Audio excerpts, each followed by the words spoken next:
નમસ્કાર વિદ્યાર્થી મિત્રો. ધોરણ 11 વિષય અર્થશાસ્ત્ર, એમાં પ્રકરણ નંબર 5 આવક અને ખર્ચના ખ્યાલો.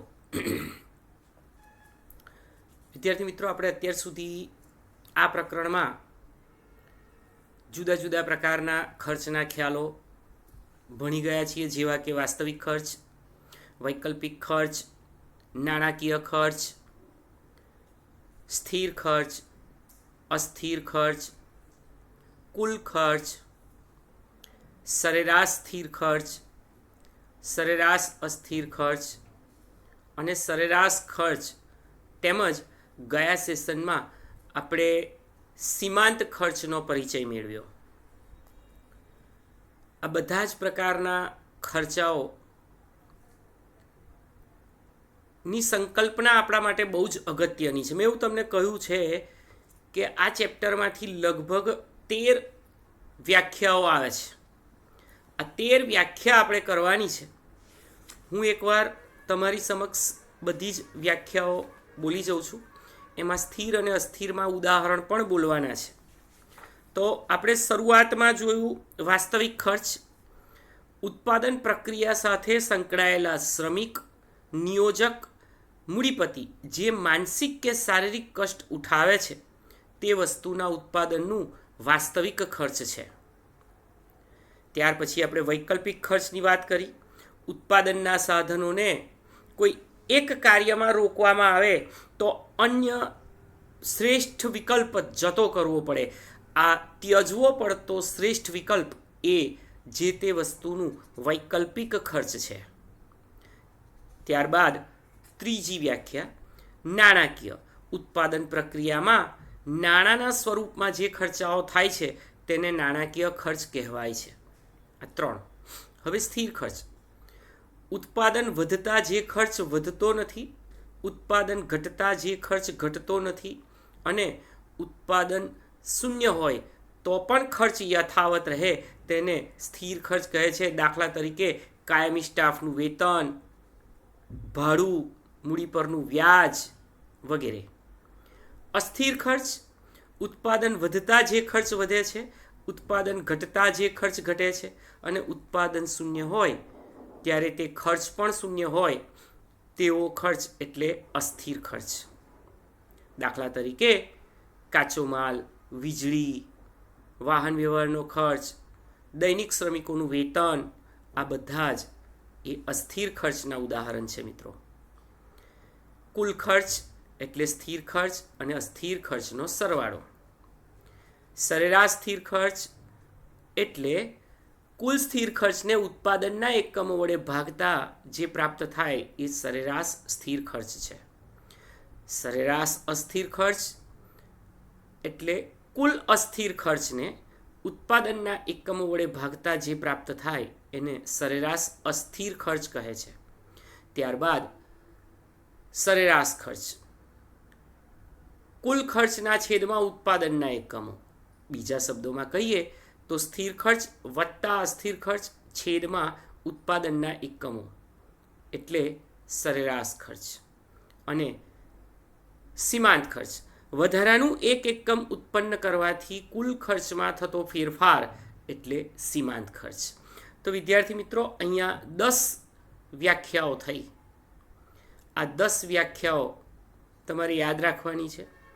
હવે આજના આ સેશનમાં કોઈ નવી વ્યાખ્યા આપણે નથી ઉમેરવાની, પણ આજે આપણે સરેરાશ ખર્ચ અને સીમાંત ખર્ચ વચ્ચેનો સંબંધ અનુસૂચિ અને આકૃતિની મદદથી ભણવાના છીએ.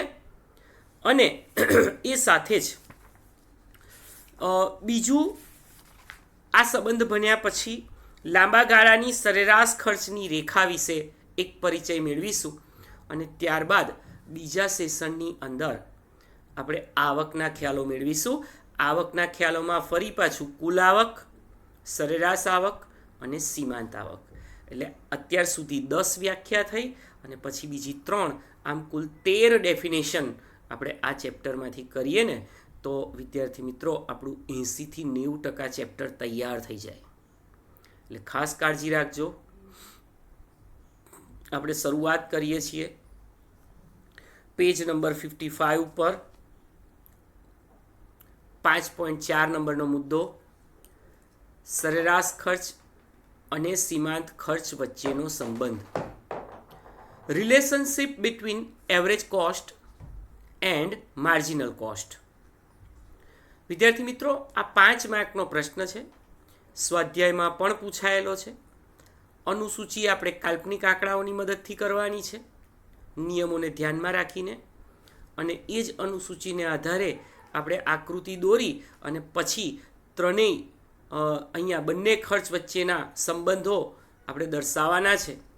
હવે સરેરાશ ખર્ચને આપણે એવરેજ કોસ્ટ કહીશું, એટલે હું ટૂંકમાં એને એસી કહીશ, અને સીમાંત ખર્ચને આપણે અંગ્રેજીમાં માર્જિનલ કોસ્ટ કહીએ છીએ, એટલે હું એને સંક્ષિપ્તમાં એમસી કહીશ. તો એસી અને એમસી વચ્ચેનો રિલેશન એ હવે આપણે જોઈએ છે. ઉત્પાદન ખર્ચના અભ્યાસમાં સરેરાશ ખર્ચ અને સીમાંત ખર્ચ વચ્ચેના સંબંધોનો અભ્યાસ ખૂબ જ મહત્વનો છે. સરેરાશ ખર્ચ એટલે એકમ દીઠ સરાસરી ઉત્પાદન ખર્ચ છે, એનું નામ સરેરાશ ખર્ચ.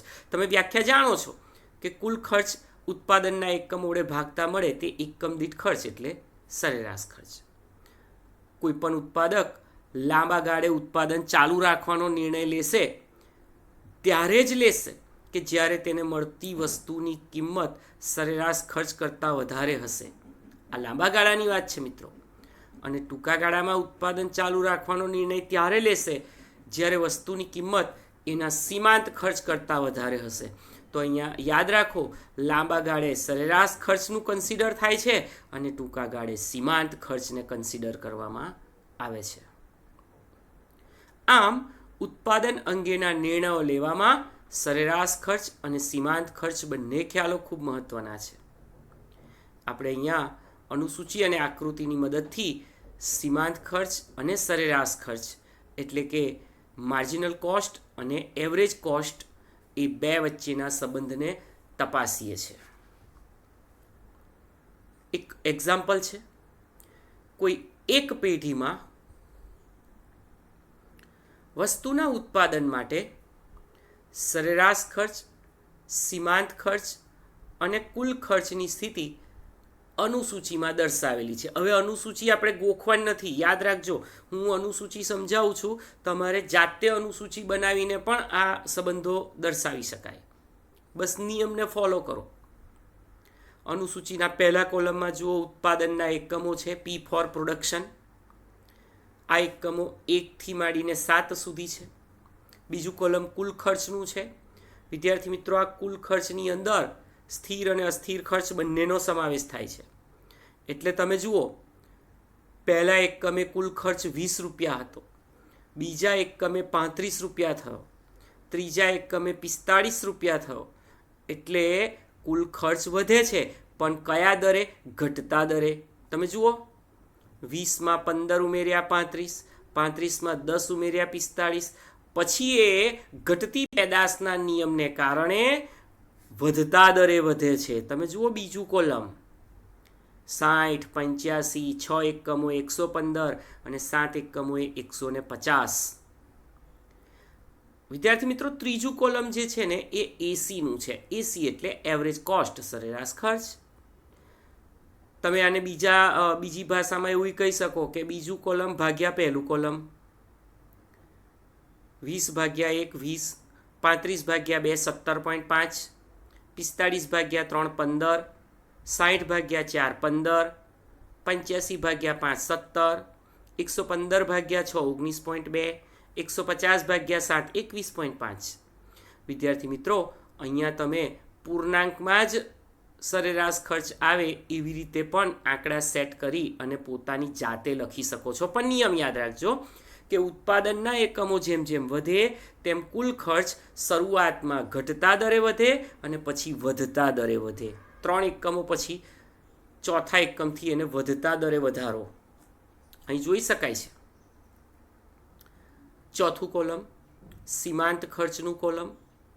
પહેલા એકમે સીમાંત ખર્ચ કશો જ નથી હોતો, પણ બીજું એકમ એડ કરો છો ત્યારે સીમાંત ખર્ચ તમે જુઓ 35 માઇનસ 20 એટલે 15, પછી 45 માઇનસ 35 10, 60 માઇનસ 45 15, 85 માઇનસ 60 25, 115 માઇનસ 85 30, અને 7મા એકમનો ખર્ચો જે છે એ 35 રૂપિયા વધે છે. 150 માઇનસ 115 એટલે 35 રૂપિયા. અનુસૂચિ પ્રમાણે જેમ જેમ ઉત્પાદનનું પ્રમાણ વધે છે, શરૂઆતમાં બંને પ્રકારના ખર્ચ ઘટે છે. સરેરાશ ખર્ચ પણ ઘટે છે અને સીમાંત ખર્ચ પણ ઘટે છે. એનું કારણ એ છે કે શરૂઆતમાં વધતી પેદાશનો નિયમ લાગુ પડે. ચોથા એકમે એસી અને એમસી સરખા થાય છે ત્યારે સરેરાશ ખર્ચ જે છે એ લઘુત્તમ હોય છે. અને ત્યાર પછી ચોથા એકમ પછી 5મા એકમથી ઘટતી પેદાશનો નિયમ કામ કરતો હોવાથી સરેરાશ ખર્ચ અને સીમાંત ખર્ચ બંને વધે છે. બંનેમાં વધારો થતો જોવા મળે છે, પણ આ કેસમાં પણ સીમાંત ખર્ચ જે છે એ સરેરાશ ખર્ચ કરતાં ઝડપથી વધશે, અને જ્યારે ઘટે છે ને ત્યારે પણ સરેરાશ ખર્ચ કરતાં સીમાંત ખર્ચ ઝડપથી ઘટે છે. હવે વિદ્યાર્થી મિત્રો, એક વસ્તુ હું તમને કહું, ગયા સેશનમાં તમે લોકો ભણ્યા કે સરેરાશ ખર્ચની આકૃતિ કેવા આકારની હોય છે? યુ આકારની.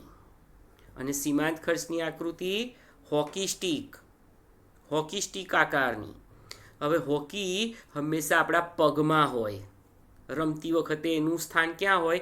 પગ આગળ હોય, એટલે નીચેની સ્થાન. અને યુ આકાર એટલે તિલક હંમેશા કપાળ પર હોય. એટલે સરેરાશ ખર્ચની રેખા આકૃતિમાં ઉપર હશે અને નીચેની સાઈડે સીમાંત ખર્ચની રેખા હશે, હોકી સ્ટીક હશે.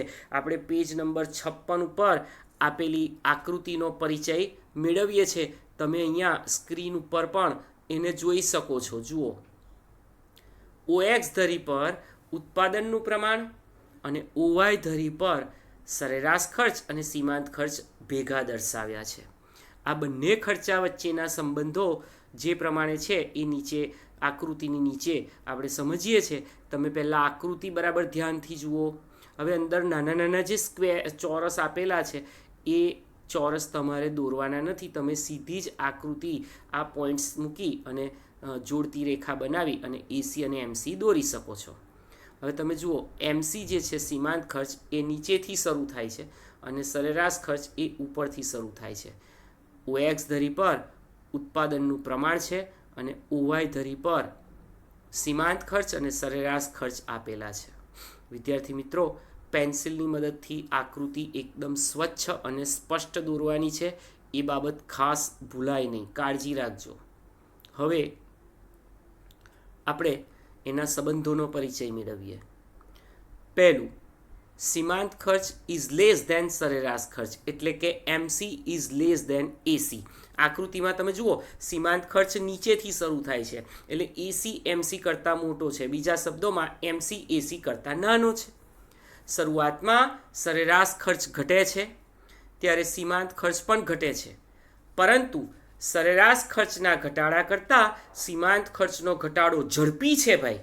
અને એટલે જ સરેરાશ ખર્ચની રેખા સીમાંત ખર્ચની રેખા કરતાં નીચે છે. આકૃતિમાં તમે જોઈ શકો છો. બીજો સંબંધ, MC is equal two AC, એટલે કે સીમાંત ખર્ચ બરાબર સરેરાશ ખર્ચ.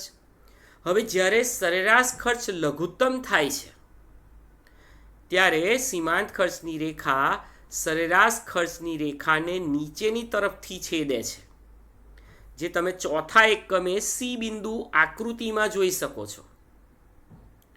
અને આ સમયે સરેરાશ ખર્ચ અને સીમાંત ખર્ચ બંને સરખા થાય છે. અને એટલે બીજો સંબંધ એમનો બન્યો MC is equal two AC. સરેરાશ ખર્ચ અને સીમાંત ખર્ચ બંને તમે જુઓ, ચોથા એકમે 15 રૂપિયા એસી પણ અને એમસી પણ કમ્બાઈન. અહીંયા આકૃતિમાં સી બિંદુ પર એમસીની રેખા એસીની રેખાને નીચેની તરફથી છેદે છે. ત્રીજો સંબંધ, એમસી ઇઝ ગ્રેટર ધેન એસી. હવે જેવું સી બિંદુ પૂરું થાય છે અને ઉત્પાદનનું પ્રમાણ 5મો એકમ થાય છે, 6થો એકમ થાય છે, 8મો એકમ થાય છે, ત્યારે બંને ખર્ચ વધે છે, પણ સરેરાશ ખર્ચના વધારા કરતાં સીમાંત ખર્ચનો વધારો ઝડપી છે. માટે સરેરાશ ખર્ચની રેખા કરતાં સીમાંત ખર્ચની રેખા આકૃતિમાં ઉપરની સાઈડ છે. બીજા શબ્દોમાં આપણે એવું પણ લખી શકીએ એક ચોથો પેરેગ્રાફ સંબંધોમાં કે ભાઈ શરૂઆતમાં ઉત્પાદનના એકમોનું પ્રમાણ વધે છે ત્યારે સરેરાશ ખર્ચની રેખાને સીમાંત ખર્ચની રેખા નીચેની તરફ ખેંચે છે. કોઈ એક તબક્કે બંને સરખા થાય છે ત્યારે સરેરાશ ખર્ચ એ ન્યૂનતમ થાય છે અને સીમાંત ખર્ચ વધતો જાય છે, કારણ કે સીમાંત ખર્ચ સરેરાશ ખર્ચને નીચેની તરફથી છેદે છે. અને ત્યારબાદ ઉત્પાદનના એકમોનું પ્રમાણ વધે છે ત્યારે સીમાંત ખર્ચ ઉપર હોય છે અને સરેરાશ ખર્ચ નીચે, જે સરેરાશ ખર્ચની રેખાને ઉપરની તરફ ખેંચે છે. આમ એવરેજ કોસ્ટ અને માર્જિનલ કોસ્ટ વચ્ચેના સંબંધો અહીંયા પૂર્ણ થયા. તમારી ચોપડીમાં પેજ નંબર 56 ઉપર 56 ઉપર આ સંબંધો દર્શાવેલા છે. એના પછીનો એક નાનકડો પોઈન્ટ આપણે કવર કરી લઈએ છીએ અત્યારે. લાંબા ગાળાની સરેરાશ ખર્ચની રેખા, long run average cost curve. Professor Benham જણાવે છે કે લાંબા ગાળે સ્થિર અને અસ્થિર એવું કશું વર્ગીકરણ હોતું જ નથી. અંડરલાઇન કરો, લાંબા ગાળે તો બધા જ ખર્ચા અસ્થિર બની જાય છે. ત્યાં અંડરલાઇન કરો. વિધાન સમજાવો કરીને પૂછાય છે, સમજાવો લાંબા ગાળે બધા ખર્ચા અસ્થિર બને છે.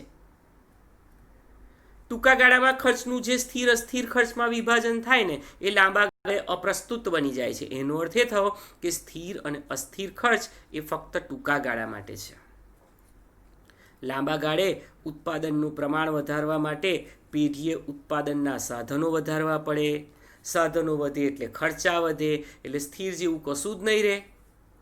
પેઢી મોટી થતી જાય, અસ્થિર ખર્ચાઓ પણ વધતા જાય.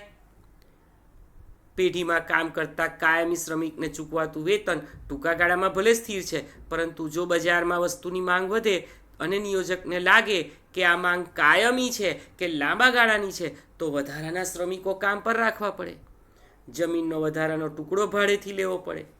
વેચાણ લઈને પેઢી મોટી બનાવવામાં આવે. અને એટલે જ કહ્યું છે કે લાંબા ગાળે સ્થિર ખર્ચ જેવું કશું જ હોતું નથી. બધા જ ખર્ચાઓ વિદ્યાર્થી મિત્રો અસ્થિર બની જાય છે. તો આ બાબત ખાસ કાળજી રાખજો. તમને એક અહીંયા 2 માર્ક્સનું વિધાન પૂછાય, ત્યાં 2 માર્ક લખી રાખો. લાંબા ગાળે બધા જ ખર્ચા અસ્થિર બને છે, વિધાન સમજાવો. આવો એક પ્રશ્ન પૂછાય છે તમારા સ્વાધ્યાયમાં 3 લાંબા ગાળે બધા ખર્ચા અસ્થિર બને છે સમજાવો. આ હોમવર્કમાં લખવાનું. અને 5મા પ્રશ્નમાં બીજો પ્રશ્ન, સરેરાશ ખર્ચ અને સીમાંત ખર્ચ વચ્ચેના સંબંધો આકૃતિ દ્વારા સમજાવો. આ પણ તમારે હોમવર્ક લખવાનું છે. તો આજના આ સેશનમાં 2 પ્રશ્નો હોમવર્કના થયા, એક 5 માર્ક્સનો અને બીજો 2 માર્ક્સનો. લાંબા ગાળે બધા જ ખર્ચા અસ્થિર બની જાય છે કેમ, સાથી સમજાવો. તો આકૃતિ સહિતનો પેલો આગલો પ્રશ્ન અને આ વિધાનાત્મક બંને તમારે હોમવર્કમાં કરવાનું છે. વિદ્યાર્થી મિત્રો, હવે પછીનું સેશન આપણું આવકના ખ્યાલોથી શરૂ કરીશું. અહીંયા ખર્ચના ખ્યાલો પૂરા થયા. હવે બીજો ભાગ આવકના ખ્યાલો નેક્સ્ટ સેશનમાં. Thank you.